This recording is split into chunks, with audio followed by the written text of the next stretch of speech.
கேளுங்க. நேற்று தேமுதிக மாநாடு நடத்தி நம்ம தனித்து போட்டி அறிவிச்சிருக்கோம். இந்த தேர்தல் எப்படி இருக்குன்னு இருக்கீங்க? தேர்தல் களம் எப்படி இருக்குது, எப்படி இருக்கு? வாக்குக்கு காசு கொடுக்கறவங்க ஒரு பக்கம் இருப்பாங்க. மக்களின் வாக்கை பற்றி கவலைப்படுபவர்கள் ஒரு கூட்டமா நிற்பாங்க. மக்களின் வாழ்க்கை பற்றி கவலைப்படுகிற நாங்கள் தனித்து நிற்கிறோம். ஓட்டையே குறி வச்சு சிந்திப்பவர்கள், நகருகிறவர்கள் ஒரு கூட்டமா நிற்பார்கள்.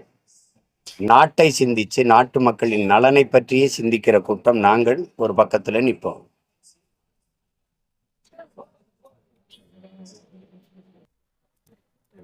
கூட்டமா நிக்கிறதுக்கு, கூட்டத்துல ஒருவனா நிக்கிறதுக்கு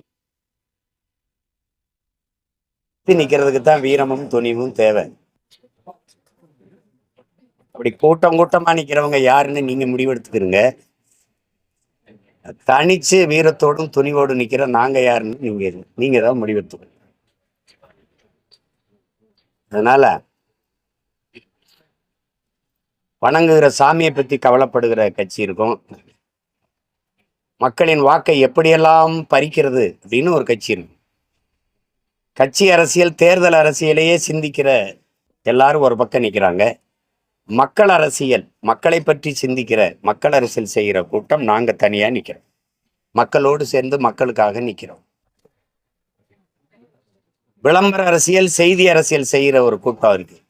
அண்மையில கொடுத்த மணிக்கணினில கூட மாண்புமிக்க ஐயா கருணாநிதி அவர்கள் படமும், மாண்புமிக்க ஐயா தமிழக முதல்வர் ஸ்டாலின் அவர்கள் படமும் ஒட்டி வச்சு பார்க்க செய்யாம நம்ம பிள்ளைய அழிக்கிறத நீங்க பாக்குறீங்க. இதைத்தான் செய்தி அரசியல், விளம்பர அரசியல்னு சொல்றோம். என் காசுல உங்க படத்தை ஒட்டி நீங்க கொடுக்கறது அது சரியா இல்லை. ஒரு கட்சிக்கான விளம்பரத்தை தேடுவது மாண்பா இல்லை. இந்த 30 லட்சம் மடிக்கணினிய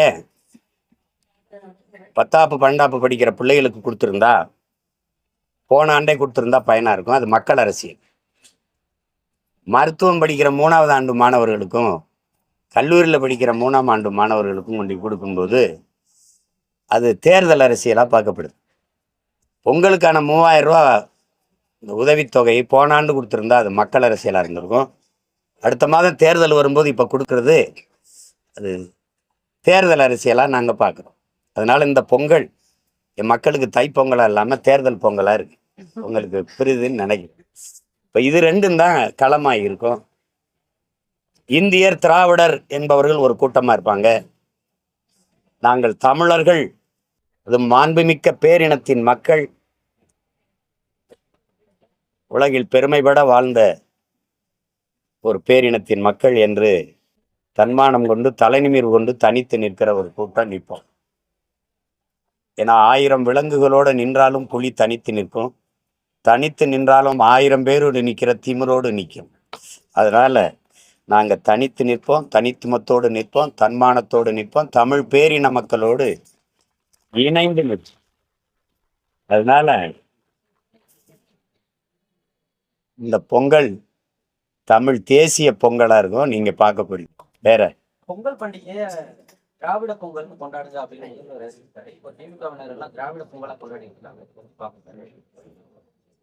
நான் என் பிள்ளைகளுக்கு, தன்மானமிக்க தமிழ் மக்களுக்கு திராவிடத்தை பொங்க வைங்க. அடுப்புல போட்டு திராவிட குப்பையை கொளுத்தி அதுல பொங்குங்கிற தித்திக்கும் தீந்தமிழ் பொங்கலை பொங்குங்க. புரட்சியாளர் அண்ணல் அம்பேத்கர், என்னரும் தமிழ் சொந்தங்களே, நம் மீது சுமத்தப்பட்ட சாதிய இழிவை துடைத்தெறிய போராடாமல் இருப்பதை விட செத்து ஒழிவதே மேலானதுங்கிறார்.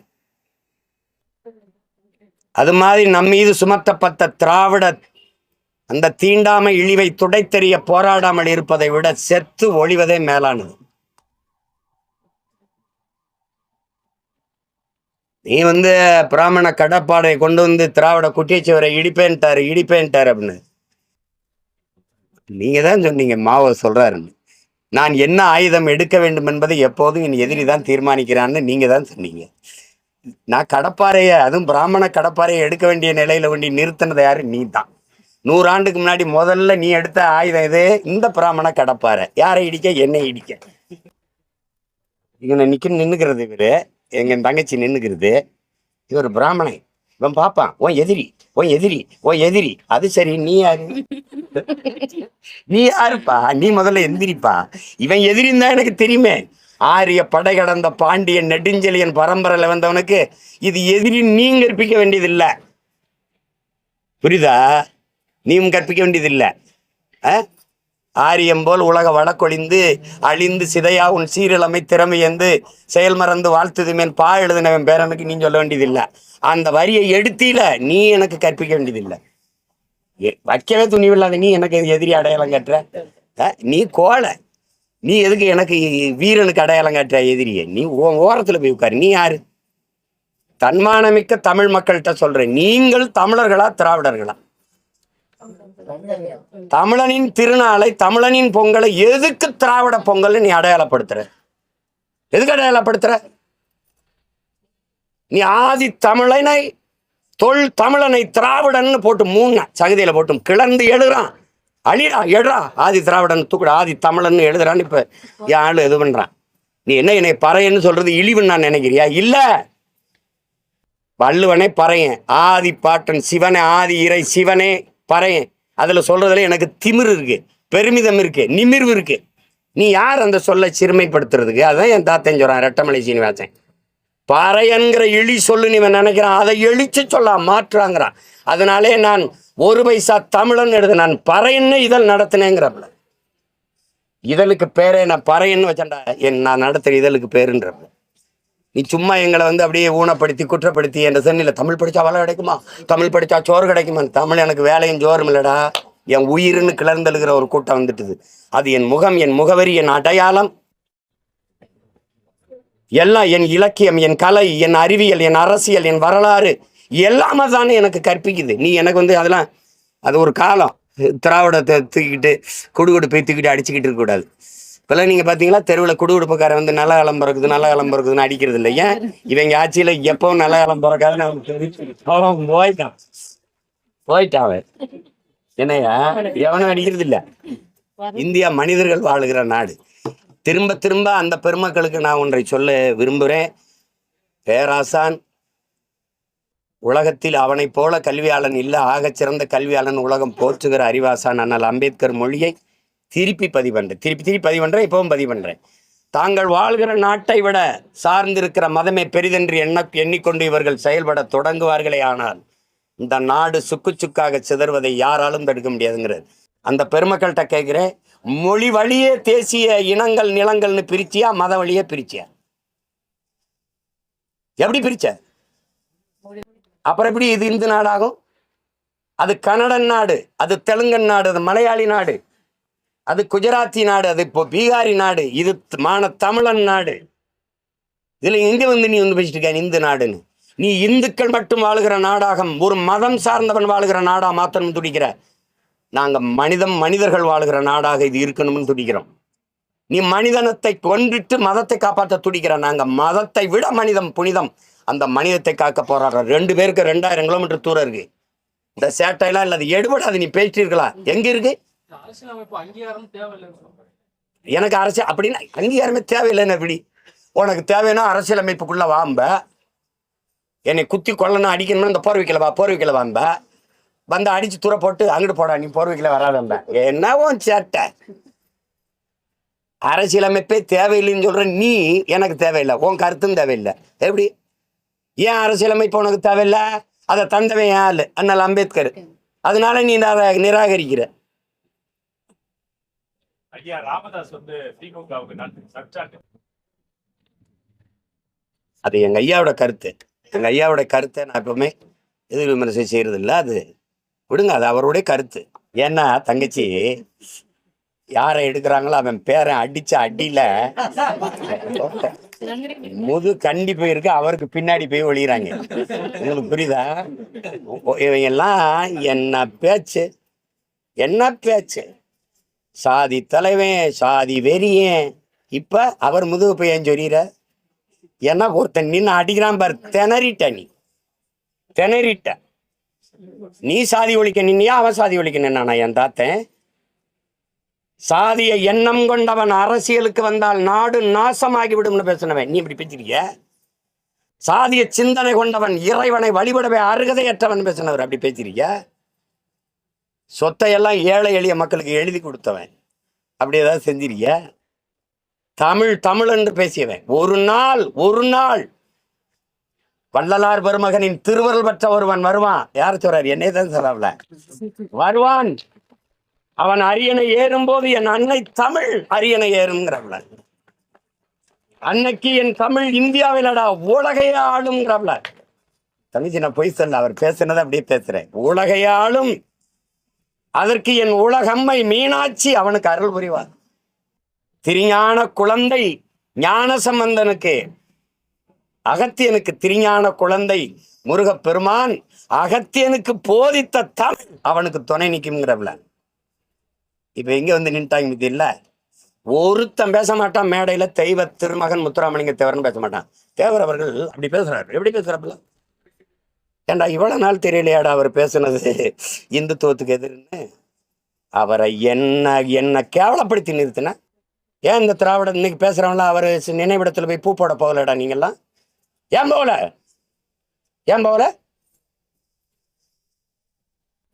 இன்னைக்கு கூட்டமா போய் பின்னாடி நின்று ஐயா சாமி காப்பாத்துங்கிற ஏன் கொன்னு கொலையத்து போடுவேன். நீ ஒரு பயம் நீ என்கிட்ட பேச்சு தப்பிக்க முடியாது. இப்ப பாரதியை வச்சு போட்டதுக்கே இப்படி பயம்னா இப்ப மறுபடியும் போடுவேன் பாரு. இப்ப போடுவேன். தேர்தல் இப்ப நேரம் வேலை அதிகமாயிருச்சு, நேரம் இல்லை. அதனால பூரா என்ன போய் பேசுற நீ? எங்க போய் பேசுற? இன்னைக்கு தான் தெரியுதா அவரை? யாரை எடுத்தா அவன் அமைதியாவான்னு பாக்குற நீ? அவரை வச்சு அடிப்பேன். ஏன்னா பாரதி செருப்புக்கிட்ட அடி வாங்கி உனக்கு பத்தலை. இப்போ என் தாத்தன் செருப்பு எடுத்து ஒரு போடுவேன். அப்பதான் உனக்கு அறிவு வரும். அங்க போய் என்ன பேச போற? எதுக்கு போற நீ? எதுக்கு போற? கேவலம். 2026 தேர்தல்ல நாம் தமிழர் கட்சியுடைய தம்பி தங்கையர் வந்து புலி மாதிரி பாயணும் அப்படின்னு நீங்க பேசிருக்கீங்க. இப்போ முதல்வர் ஸ்டாலின் என்ன சொல்றாருன்னா, திமுகவினர் வந்து ஒரே ஒரு டீ குடிச்சிட்டு திமுக காரன் வந்து ஏன் டீ குடிக்கணும்? அவங்கதான் வீரா இருக்கு. வெறித்தனமா இருக்கான். அப்படியே வெறித்தனமா ஒவ்வொரு தொண்டனும் வெறித்தனமா இருக்கான்னு பேசிக்கும் போது பின்னாடி திரைக்கு பின்னாடி வந்து அவன் போட்டுக்கிட்டு இருக்கான் வீரன். உனக்கு அனுப்பவா அனுப்பவா வெறித்தனமா அப்படியே வாழையும் கரும்பே பிச்சுக்கிட்டு ஓடுவான். வெறித்தனம். அதான் எங்க சொன்ன வெறித்தனம். அது ஐயோ எப்படி சும்மாதான் பேசு. எதிராக நிக்க முடியாதுன்னு சொல்றாரு. நிக்க எப்படி முடியும்? எப்படி நிக்க முடியும்? ஏதாவது தெளிவு ஊட்டத்தை சேர்த்துக்கிட்டு நீ வரியா உனக்கு அரை விழுக்காடு புள்ளி வாக்கு இருக்கான்னு தெரியாதவனு கூட சீட்டு. சரி வச்சுக்க. எதுக்கு நோட்டு? இதான் பெரிய பெரிய இந்த பொங்கலப்ப இந்த 3000 ரூபாய் எதுக்கு? 6800 கோடி இதுல இழக்கிறோம். ஏற்கனவே 10 லட்சம் கோடி கடன். இந்த 4.5 வருஷத்துல 4.5 லட்சம் கோடி வாங்கியிருக்கேன். இந்த 4.5 லட்சம் கோடியில இந்த நாட்டை உலகத்தின் தலை சிறந்த நாடா என்னால மாற்ற முடியும். இப்ப வரைக்கும் மழை பெஞ்சா கழிவு நீர் மழை நீர் வழிந்தோட இல்லை, குடிநீரோட கழிவு நீர் கலந்து வருது. ஏன்னா கலப்புக்கிறாங்க. அது ஏற்றதாழ்வற்ற சமத்துவத்தை தண்ணியில உருவாக்குறாங்க. இவங்களை போய் பேசிக்கிறீங்க. 60 வருஷம் 65 வருஷம் ஆண்டுட்டாங்க. இன்னும் தலைநகர்லயே பயணிக்க பாதை இல்லை. மழை நீரும் கழிவு நீரும் அழகா வெளியில போறதுக்கு தேங்காம போறதுக்கு ஒண்ணும் இல்லை. தம்பி, வெள்ளத்தை தேங்க வச்சு வெள்ள நிவாரணம் கொடுக்கறது தேர்தல் அரசியல். வெள்ளமே தேங்காது சாலையை போட்டு பராமரித்து கொண்டு போறது மக்கள் அரசியல். நான் இந்த அரசியல் இருக்கேன், அவங்க அந்த அரசியல் இருக்காங்க. நீங்க எந்த அரசியல நிக்க போறிய?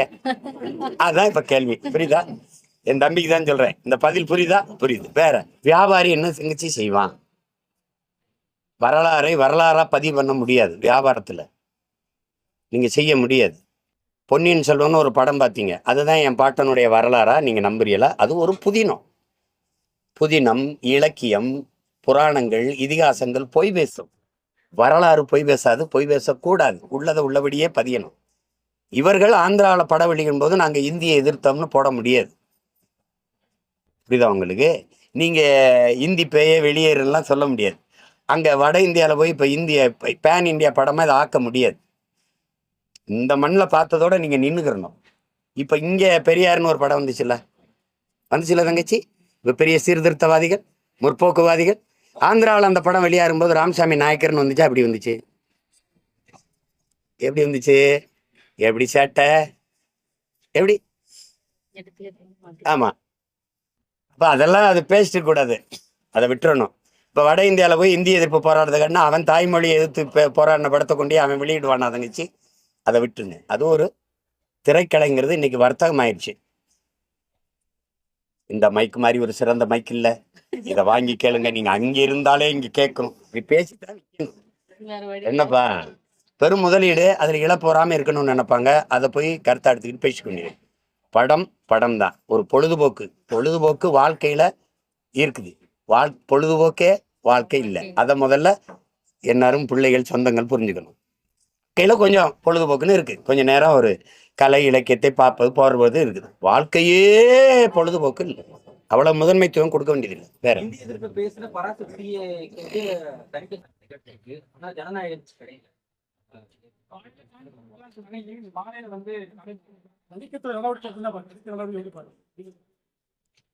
அது தெரியல, வெறுப்புக்கு இயங்கும். இப்போ நான் நடித்த அடங்காதே என் தம்பி சண்முகம் எடுத்தார். இப்போ எங்கள் அண்ணன் சரத்குமார், நான், என் தம்பி ஜீவபிராசு கதாநாயகனா நடித்தாப்புல. நான் ஒரு காட்சி தான் நடித்தேன், அதுலேயே 6-7 வெட்டிட்டாங்க. நீ இப்போ சொன்னல, நீ மதத்தை காத்துட்டு மனிதத்தை கொல்ல நினைக்கிற, நான் மதத்தை தவிர்த்து மனிதனை காக்க நினைக்கிறேன் அப்படின்னதை தூக்கிட்டாங்க. அதனால தான் இப்போ ஒரு தடவை போயிட்டேன். புரியுதா? இப்போ இதெல்லாம் இந்த மாதிரி இதெல்லாம் அதில் 500 இடங்கள்ல வெட்டிட்டாங்க. இப்போ அவங்க அவங்களுக்கு ஏற்படைய எந்த அரசும் தன்னை புகழ்வது, தனக்கு ஆதரவாக வர்ற கருத்துக்களை கருத்து சுதந்திரங்குது, அதுக்கு எதிர்கருத்துக்களை அது குறவலையை நெரிக்குது. அதை பேசிட்டு இருக்க வேண்டியதில்லை, அது அப்படி தான் செய்யுது. இப்போ அண்ணன் எடுத்த குற்ற பத்திரிக்கைன்னு ஒரு படம் வந்ததில்ல, எப்படி கொதறி வந்ததுன்னு தெரியும் உங்களுக்கு. தெரியும், மூங்கில் கொட்டைன்னு ஒரு படம் எடுத்தாப்புல ஆவாவான நான். அது முடங்கி அதோட படம் எடுக்கவே முடியாமல் போயிடுச்சு. இந்த மாதிரிலாம் நிறைய நடக்குது. அதில் அதுக்குள்ளே என்ன இவ்வளோ தூரம் அவங்க நெருக்கடி கொடுக்குற அளவுக்கு என்ன இருக்குன்னு நமக்கு தெரியல. அதை எனக்கு நான் என்ன பார்க்குறேன், நான் நேற்று மாண்புமிகு தமிழக முதல்வர் அவர்கள் இந்த ஜனநாயகன் படத்துக்கு இது நான் என்ன நினைக்கிறேன், திரையில் வர்ற ஜனநாயகனை பற்றி நீங்கள் பேசுகிறீங்க, தரையில் நிற்கிற ஜனநாயகன் நான் இருக்கேன், என்னை பற்றி நீங்கள் கவலைப்பட மாட்டேங்கிறீங்க. எனக்கு என்ன ஒரு சிக்கல்னா, நீங்கள் நல்லா கவனிக்கணும், இந்த படத்துக்கு இந்த பொழுதுபோக்கு இவ்வளோ முன்னுரிமை கொடுக்குறீங்க. பகுதி நேர ஆசிரியன் வீர் ரீதியில் போராடுறான், அதை பற்றி எவனும் பேச மாட்டேங்கிறீங்களே. தேர்வு வருது, தேர்வு நேரத்தில் பாடம் நடத்தி பிள்ளைகளை படிப்பிக்க வேண்டிய அறிவிப்பு கூட்டுகிற ஆசான்கள் வீதியில் நின்று போராடிக்கிட்டு இருக்கான். அவனை அடித்து தலைமுடியை பிடிச்சி வண்டியில் ஏற்றி கையை காலை உடைக்கிறான். அதை யாரும் பேச மாட்டேங்கிறீங்க. சம வேலை பார்க்குறோம், சம ஊதியம் கொடுங்க ஆசிரியர் பெருமக்கள் வீதியில் நிற்கிறான், பணி நிரந்தரம் கட்டி நிற்கிறான். தேவதை போல சேவை செஞ்ச மக்கள் கொரோனா நேரத்தில் அவர்கள் இன்னைக்கு தேவையில்லைன்னு சொல்லி செவிலியரை வீதியில் போட்டிருக்கா, அதை பேச மாட்டேங்கிறா. இந்த அரசு மருத்துவர்கள் மறுபடி வீதிக்கு வந்துட்டான், எனக்கு ஊதிய உயர்வு கொடுன்னு, அதை பேச மாட்டேங்கிறீங்க. இதையெல்லாம் கவனிக்காத முதல்வர் இந்த ஜனநாயகம் படத்துக்கு சான்றிதழ் கொடுக்காம இந்த மறுக்குதுன்னு போடுறாப்புல. அப்போ இது முதன்மையான பிரச்சனையாக இருக்குது. நீங்கள் எப்படி ஆட்சி நடத்துறீங்க? நான் ஈரோடு கிழக்கில் உங்களை எதிர்த்து போட்டிட்டேன், 5 நிமிஷம் அந்த குளித்த 2 நாளை செலவழித்து ஈரோட்டில் போய் நிற்கும். 7 வழக்கு போட்டிருக்கீங்க நீங்கள், 5 நிமிஷம் நான் கூட பேசிட்டேனுங்கிறது. ஒரு கூட்ட நெரிசலில் 41 பேர் மரணிச்சிருக்காங்க. அதில் யார் வேலையுமே நீங்கள் முதல் தகவல் அறிக்கையில் எஃப்ஐஆர் போடலை, எப்படி வழக்காகவே ஆக்கலை? இந்த நாட்டில் ஒரு மனித புனிதன், நீ மதுக்கடை திறந்து குடிக்க வச்ச காலத்தில் ராஜாஜியை திறந்த 6000 பள்ளிக்கூடத்தை 3 பள்ளிக்கூடத்தை திறந்து படிக்க வச்சு 14,000 பள்ளிக்கூடங்களை திறந்து எங்களை படிக்க வச்ச என் தாத்தன் காமராஜர் ஒரு வலையொலிக்காரன் அவ்வளவு இழிவாக பேசுகிற நீ. அவனுக்கு 2 மிஷின் கண்ணோட 2 போலீஸ் பாதுகாப்பை போட்டு அவனை பாதுகாத்து வச்சிருக்க. அவன் மேலே ஏன் வழக்கு போடல? ஏன் போடல? உங்க துணிவு இல்லாம அவன் பேசுறான். தமிழ் மக்களின் பேரன்பு மிக்க ஒரு பெருந்தலைவனை சீமாண்டைக்கு நின்று பேசுறான். அவன் புகட்டாத கல்வி அறிவா சொல்லுங்க? அவன் கட்டின பள்ளிக்கூடத்தில் படிச்சு தானே நாங்களாம் வந்திருக்கோம். தனக்கு கிடைக்காத கல்வி மற்றவர்களுக்கு நாட்டு பிள்ளைகளுக்கு கிடைக்கணும் படிக்க வச்சவனை எப்படி நீ இழிவா பேச அனுமதிக்கிற? உன் ஈவராவை பேசினா தாங்க முடியல. ஒரே நாளில் 150 வழக்க போட்ட நீ, ஒரே நாளில் 150 வழக்கு என் மேல போட்டாங்களா இல்லையா? சொல்லுங்க, போட்டாங்களா இல்லையா? அப்ப என் தாத்தனை பேசும்போது எங்கடா நீ என்ன வேடிக்கை பார்த்துக்கிறீங்க நீங்க?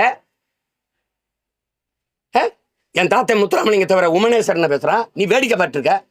அப்ப நாங்க வெறி உண்டு போயிட்டா நீ எதுக்கு என்ன அவன் யாருன்னு நீ அவனுக்கு போலீஸ் பாதுகாப்பு கொடுத்துருக்க? 2 துப்பாக்கியோட 2 காவல், யார் காசல் கொடுக்குற? யார் அவன்? விடுதலை போராட்ட வீரனா? சொல்லுங்க, யாரு? இந்த நாட்டுக்கு என்ன சொல்லியிருக்கா சொல்லுங்க. இல்ல விஞ்ஞானியா, இல்ல சட்டமன்ற உறுப்பினரா, பாராளுமன்ற உறுப்பினரா? யாருங்க? எதுக்கு அவருக்கு மக்கள் காசுல அவருக்கு நீங்க அரசு 2 காவலர், ஆயுத ஏந்திய காவலர் காவலுக்கு வச்சிருக்கு? எனக்கு விளையாட்டு பண்ணிட்டு இருக்கீங்க நீங்க. உங்க துணிவு இல்லாம அரசு அதிகாரம் என்னை பாதுகாக்குங்கிறது இல்லாம அவன் பேசுவானா? பேச்சுக்கு நடமாடிட முடியுமா? என்ன விளையாட்டு பண்ணிருக்கீங்க நீங்க?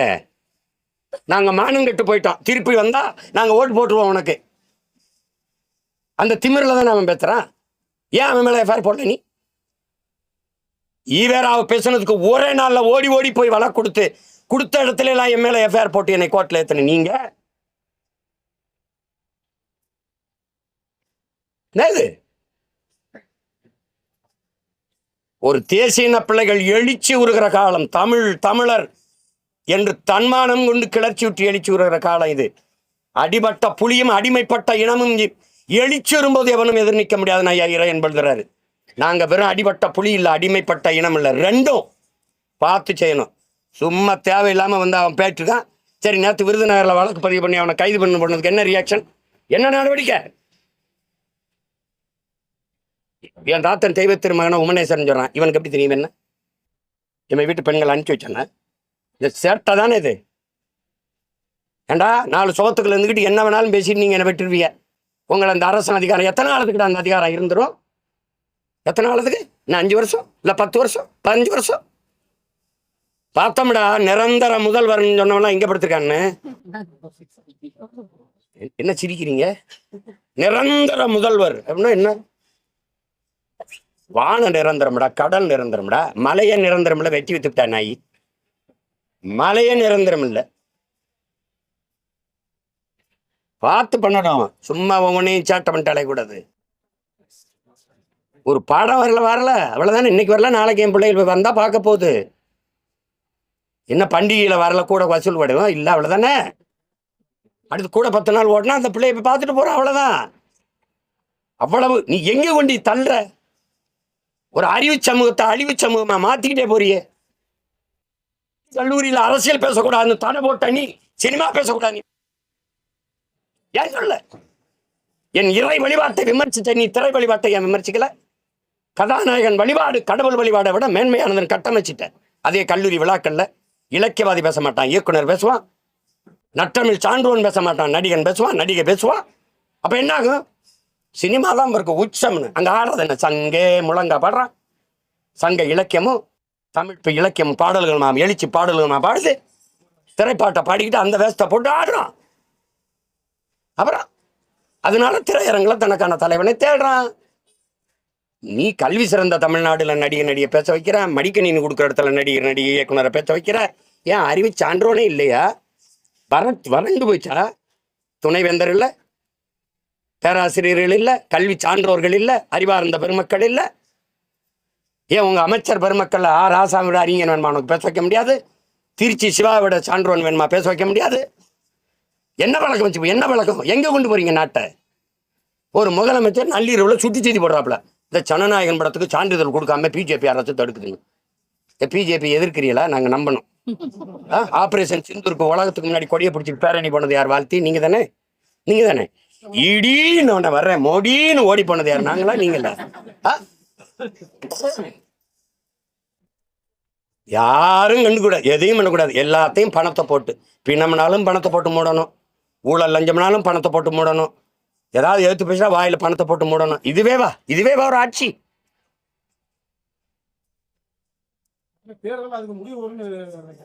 முடிவு வராதுங்க. எப்படி முடிவு வரும்? நாம தாங்க முடிக்கணும். தானா எல்லாம் மாறும் என்பது பழைய பொய்யடா. நான் தான் மாத்தணும். காலம் வரும் எப்படி காத்திருக்கும்? காலத்தை நான் உருவாக்கணும். சும்மா மாறும்னா முடியும்னா அவர் சொன்னதான் நாங்க சொல்றோம். முடியட்டும் விடியட்டும்னாரு. திருப்பி அதே போலவே நாங்க பாடுறோம், முடியட்டும் விடியட்டும். அன்னைக்கு திராவிடர்கள் பாடினீங்க, இன்னைக்கு தமிழர்கள் பாடுறோம். எப்படி எப்படி? திமுக கூட்டணி எப்போதும் ஆட்சி அப்படின்ற கோரிக்கையை வைக்க மாட்டோம். இல்ல, ஒரு கோட்பாடு இருக்கு. இப்ப நீங்க கர்நாடகால எல்லாம் கூட்டணி ஆட்சி நடத்திருக்காங்க. இதே இந்த தலைவர்கள் இந்தி ஒன்றியத்தை ஆளுகிற போது பாரதிய ஜனதாவோ காங்கிரஸோ கூட்டணி வைக்கும்போது அந்த ஆட்சியில் பங்கு ஏற்று அமைச்சரவையில் இடம்பெற்றிருக்காங்களா இல்லையா? ஆமாவா இல்லையா? அதே இதை கேட்குறாங்க. அவங்க கேட்கறதுல தவறுன்னு சொல்ல முடியாது. கேட்க மாட்டேன்னு சொல்றாரு. அதான் அண்ணன் எங்கள் அண்ணன் சொல்கிறேன். அதே எங்கள் அண்ணன் பாரதிய ஜனதா ஆட்சியில் பங்கேற்று இருந்திருக்காங்கல்ல, வாஜ்பாய் அமைச்சரவையில். அது எங்கள் அண்ணனுடைய முடிவு. அதில் போய் நம்ம கருத்து சொல்ல முடியாது. அவர் திமுக ஆள்றதுலேயே அது ஆண்டட்டும் ஒன்றும் பிரச்சனை இல்லைன்னு நினைக்கலாம். அதில் கருத்து இல்லை. இந்த தை யாருக்கான வழிமுறை? இந்த தை பன்னெடுங்காலமாக துயர துன்பத்தை தூக்கி சுமக்கிற மக்கள், விளைய வச்ச நெல் வீதியில் கொள்முதல் செஞ்சு ஒரு சேமிப்பு கிடங்களை சேமிக்காமல் வீதியில் போட்டு முளைக்க வைக்கும்போது வேர்வை சிந்தி விளைய வச்சவன் கண்ணீர் சிந்தி கதறினானே, அவனுக்கு விடிவுக்கான பொங்கல். மீனவன் எனக்கு இன்னைக்கு வரைக்கும் என் வாழ்வாதாரத்தை பாதுகாக்க ஒரு வழி இல்லையே, கடலில் இருக்க தண்ணி உப்பு கரிக்கிறது என் மீனவனுடைய கண்ணீர் தானாங்கிறது காரணமாக இருக்கிற மாதிரி என் படகை பறிக்கிறான், அரசுடைமையாக்குறான், ஏலம் விடுறான், அடிக்கிறான், சித்திரவதை செய்கிறான், சிறைப்படுக்கிறான், தடுக்க நாதி இல்லையா அப்படின்னு தவிக்கிற மீனவனுக்கான விடிவுக்கான பொங்கல். இன்னைக்கு படிச்சுட்டு பல லட்சக்கணக்கான தமிழ்நாடு தேர்வாணத்தில் எழுதிட்டு வேலைக்காக காத்திருக்க 70 லட்சம் பேர் இருக்கான், அவனுக்கான விடிவுக்கான பொங்கல். இந்த பகுதி நேர ஆசிரியர் வீதியில் நின்று போராடுறாள், அவனுக்கு 14,000 ஆசிரியர் எழுதிட்டு தகுதி தேர்வு பெற்று பணி நியமனத்துக்கு காத்திருக்கான அவனுக்கு, உழவர் குடிக்கு மீனவர் குடிக்கு எல்லாருக்கும், இப்போ எல்லாருக்கும் இன்னைக்கு செவிலியர் நின்று போராடுறான் அவனுக்கு, எல்லாருக்குமான ஒரு விடியலா இந்த தை இருக்குங்கிறது என்னோட அசைக்க முடியாத நம்பிக்கை. வேற ஐயா, 4 தொகுதியில 4 தொகுதியிலுமா நீங்க தனித்தான் இருப்பீங்க அப்படின்னு விமர்சனம் வைக்கிறாரு. அது நீங்க சொல்றீங்கல்ல விமர்சனம் அவ்வளவுதான். விமர்சனத்தை விமர்சனமா பார்க்கிறேன். நான் விமர்சனத்துக்கு அதெல்லாம் பொருள்படுத்துற ஆள் இல்லை. விமர்சனத்தை எப்படி செய்வேன்? எல்லாத்தையும் அது மட்டும் தான் சொல்றாரு அவரு. நாம் தமிழ் தாக்கணும், அது மட்டும் அவங்க எப்பவுமே அப்படிதான் பண்ணுவாங்க அப்படின்னு சொல்றாரு. அவர் தாக்குறாரு, ஆனா எங்களுக்கு யாருக்கும் வலிக்கல. அது என் மகன் என்னை கிச்சு காட்டுற மாதிரி தான் இருக்குது. அதனால நான் என் பிள்ளைகளுக்கு சொல்லியிருக்கிறது, எங்க அண்ணனை புகழ்ந்து விடுங்க, கடைசி காலத்துல அவரை மகிழ்ச்சியா வாழ விடுங்கன்னு. புரியுதா உங்களுக்கு? அது என் தம்பிக்கிட்டையாவது அவர் பாதுகாப்பா நல்லா மகிழ்ச்சியா பெருமையா இருக்கணும். அதனால நாங்க அவரை புகழுவோம். ஏன்னா ஒரு பேராற்றல் கொண்டவர், நல்ல இலக்கிய சொற்பொழிவாளர், நல்ல கதாகலட்சேபம் கூட நடத்தக்கூடிய ஆற்றல் கொண்டவர். அவருடைய பேச்செல்லாம் நாங்கள் கேட்டு ரசித்து வளர்ந்த பிள்ளைகள். அதனால நாங்கள் அதை சரியில்லை. இந்த மரம் நிறைய காலங்கள் எனக்கு பழம் கொடுத்துருக்கு, சாப்பிட்ருக்கேன், பசியாரி இருக்கேன், இனிச்சிருக்கு. இப்போ அந்த மரம் காய்க்கிறத நிறுத்திடுச்சுங்கிறதுக்காக கல்லெடுத்து தெரிய முடியாது. அது இருந்துட்டு போகுது, நிழலாவது இருக்கும், பறவைகளாவது கூடு கட்டும் வாழ்க்கை. அதனால இதை விட்டு வேற காங்கிரஸ்காரங்களாம் நம்பக்கூடாது, நம்பிக்கை துரோகிகள் அவங்க வந்து கூட்டணிக்கு அதை வந்து ஆதரிக்கல. ஏன்னா எனக்கு வந்து அவங்க வந்து திமுகவுடைய கூட்டணி பேசுவதற்கு அவங்க வீட்டுக்களை பேசுவதெல்லாம் அவங்க வந்து பயன்படுத்தி. என் தம்பி ரொம்ப பின்னாடி சொல்றாப்புல விஜய் பிரபாகர். காங்கிரஸ் வந்து நம்பக்கூடாது, துரோகிகள் இல்லை, அவன் எங்கள் இனத்தின் வரலாற்று பகைவன். கண்ணு முன்னாடி ஒரு தேசிய இனத்தின் விடுதலை கனவை நசிக்க நாசமாக்குன வரலாற்று பகைவர்கள். எவனாவது மறுக்க முடியுமா கேளுங்க? என் இனத்தை போர் நடத்தி கொன்னது காங்கிரஸ், அது ஆட்சின்னு நான் சொல்றத. ஏன்னா ரத்த சாட்சியா வாழ்ற மகன் நான், விளங்குதா? என் தம்பி பாலச்சந்திரன் வரைக்கும் கொன்னவங்க அவங்க. அதனால கொலை வெறியில இருக்கேன், இதை போய் பேசக்கூடாது. என் நிலத்தினுடைய உரிமையை புறம் பறிச்சவன் முதல்ல இந்திய திணிச்சு, புரியுதா? என் மாநில உரிமை கச்சத்தீவை எடுத்து கொடுத்து அங்க வாழ்ந்த மலைகம் பல லட்சம் பேர் இரவோட இரவா குடியுரிமையற்றவர்களாக நாடற்றவர்களாக கொண்டு இறக்கிவிட்டு திருப்பி ராஜீவ் ஜெயவர்தனை ஒப்பந்தத்தின் மூலமா என் இனத்தினுடைய விடுதலை கனவை நசுக்கி கல்வியை பொதுப்பட்டியல் மாநில பட்டியலிருந்து தூக்கிட்டு போயிட்டு மருத்துவ உரிமை எல்லாத்தையும் எடுத்துட்டு போய் இந்த நச்சு திட்டங்கள், இந்த அணு உலை, இந்த ஸ்டெர்லைட்டு, இந்த மீத்தேன் ஈத்தேன் எல்லா கர்மாந்திரத்தையும் என் தலையில கட்டி இந்த காவிரி நதிநீர் உரிமையை இழக்க செய்து கொஞ்ச நஞ்ச துரோகம் அயோக்கியத்தனமும் இல்லை, புரியுதா? அவன் போய் இந்த சந்தர்ப்பாதி என் தம்பி சொல்ற மாதிரிலாம் அப்படி சாதாரண வார்த்தையில் சொல்றதை நான் விரும்பலை. ஆனா புரிஞ்சுக்கணும், வளர்கிற பிள்ளை அவன் என் தம்பி விஜய் பிரபாகர்லாம் இந்த காங்கிரஸ் பாரதிய இந்திய கட்சிகள் எதுக்கு என் நிலத்துக்கு முதல்ல நீ எதுக்கு சொல்லு? நான் செத்ததே ஒன்னாலதான். அப்புறம் எல்லா உரிமையும் இழந்துட்டு நிக்கிறேன், எதுக்கு நிப்ப சொல்லு? எதுக்கு நிப்ப? நான் இவ்வளவு பேசுறேன்ல, இந்த உரிமையில ஏதாவது ஒன்றுக்கு இந்த கட்சிகள் நிக்கும்னு சொல்லுங்க, நாங்க அவங்களோட நிக்கிறோம். திருப்பரங்குன்ற வழிபாட்டுக்கு வருவேன். இந்த மலை மேல இருக்கிற இந்த தூண்ல விளக்கேத்தணுங்கிறத உரிமை கொண்டாடுவேன். பக்கத்தில் இருக்க மலையை வெட்டி எடுத்துட்டு போவான் குவாரின்னு நீ கேட்க வர மாட்டேன். குன்று இருக்கிற இடமெல்லாம் குமரன் இருக்கும்னு என்னுடைய இது பாடுதே. அப்ப அந்த குன்றுல என் குமரன் இருந்தானா இல்லையா? அந்த குன்று குவாரி இது மட்டும் எப்படி தேர்தல் வருதுன்னா உனக்கு என் இறை மேல நான் வச்சிருந்த பக்தியை பற்றை நீ வாக்காக்க துடிக்கிற. அப்ப அது எவ்வளவு இழிவு அரசியல். இது எங்க இருக்கு மக்கள் அரசியல்? என்னுடைய மாண்பு, என்னுடைய பண்பாட்டு வழிபாட்டு அரசியல் இல்ல, உன்னுடைய வாக்கு அரசியல் அது. அதனால நான் அதை எதிர்க்கிறேன். என் முருகனுக்கு நீ சொல்லிதான் விளக்கத்தணும் எனக்கு ஒண்ணு இல்லையே. நீ யாரு முதல்ல? நீ எங்கிருந்து வந்த? இத்தனை ஆண்டுகளா எங்க போய் இருந்த? நீ முருகன் மாநாடு நடத்தும் போது கூட நீ விளக்கத்த வரல, ஏன் வரல? அப்ப ஏன் விளக்கத்தல? நீ ஏன் வரல? வேற பராசக்தியில ஜனநாயக பராசக்தியில காங்கிரஸுக்கு எதிராக தான் அந்த கொண்டாடிட்டு இருக்காங்க. எந்த தீ பரவுது? தாயே பராசக்தி. நாங்க என் தம்பி எல்லாம் சேர்ந்து கல்லுண்ணும் போது பனையை தொட்டு பராசக்தியின் பால்னு தான் குடிப்போம். அதனால அந்த பராசக்தியாக ஞாபகம் இருக்கு.